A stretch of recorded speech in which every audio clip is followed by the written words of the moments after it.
Hey guys, it's been a very long time since I've updated you guys. Camera broke. My other, I have one of those hard drive analog cameras, and for some reason it would not record, so didn't have that. And then my webcam, I can't get the volume to adjust appropriately, so I'm talking very quiet. You can't hear. So we finally broke down and got one of those pocket high def cameras, kind of like the Flip, but it's a Kodak version of it. So I'm hoping it works out. This is my first time using it. So that's why I have not been able to do an update in such a long time. Quick rundown between last time I updated you, which I think last time I was 23 weeks or something. Real fast. I went into preterm labor at 28 weeks with contractions. I wasn't dilating, but I ended up in the hospital on IV fluids because my uterus was very irritable, and they thought maybe I was trying to fight off some kind of intestinal bug or something because I was having diarrhea. And what prompted it is that I felt like I needed to keep going, and it was that feeling, that crampy feeling, and then I would get it all in my back. And so I never experienced real contractions because I was induced with my first baby. So I called and then they had me come in. So then I was contracting there and got IV fluids, and then I was fine. I was released. And then I was told no exercising or anything and to take it easy. And then luckily enough, I haven't had nothing stronger than Braxton Hicks's between 28 weeks and now, which is 10 weeks since I was in the hospital.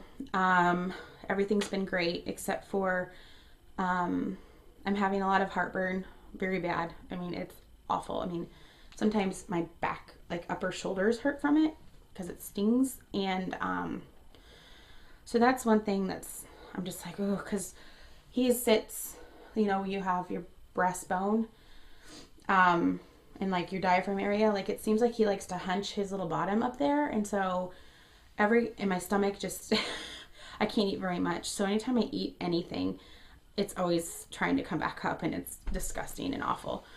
So that's kind of like my one negative thing that's been going on.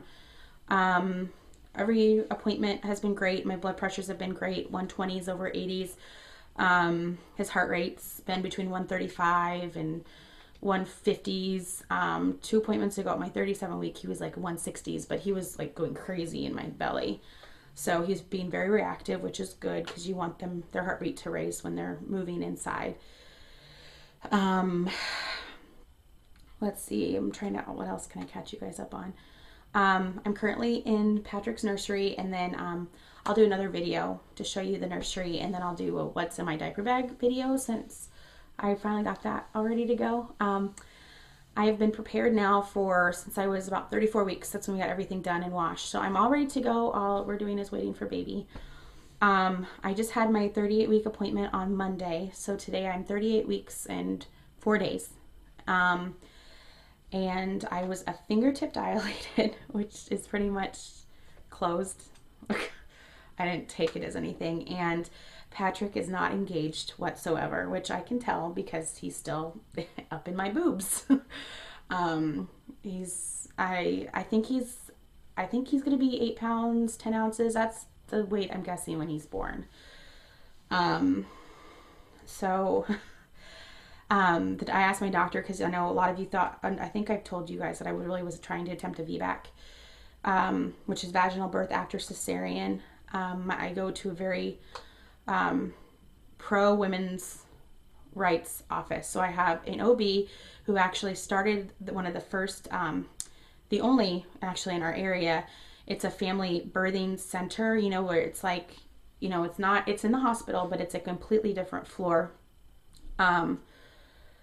Aside from labor and delivery, like this is floor that if you want a natural delivery, I mean, you have like a queen size bed, I think you can labor in, and you stay in this room to deliver as well as recover and postpartum. So you're in that room the whole time, and there's tubs, no intervention medicine and all. I mean, it's just like a bedroom. So my doctor helped start this floor, which is awesome because you're still in a hospital situation, like a hospital scenario, but this floor looks nothing like hospital. It looks just like a birthing center that you find in like New York City and like Florida and all those. So anyway, my doctor is the one that started this unit. So he's very pro pregnant women's rights. Like he wants to give you the best pregnancy you can possibly have and the best labor and delivery experience you can possibly have. He is very highly against cesarean sections. His office does not induce unless medically necessary. So if a woman came in at 40 weeks, it's like, oh, I'm so sick of swelling up and I'm just not feeling good. I mean, he won't induce you. There's no reason to. I think his office lets you go to 42, maybe 40. I don't know what their protocol is. It's either 41 or 42 weeks, and then they'll do NSTs and ultrasounds. So they'll let you go as long as your body is letting you go. And he hates inductions and hates cesareans. With my situation, with him not being engaged and with me not being no more than like a fingertip, which I'm pretty much closed, he's not very optimistic that I will go into labor before the 19th, which is my scheduled C-section date, which is 1 week from today. So he wasn't very optimistic about that.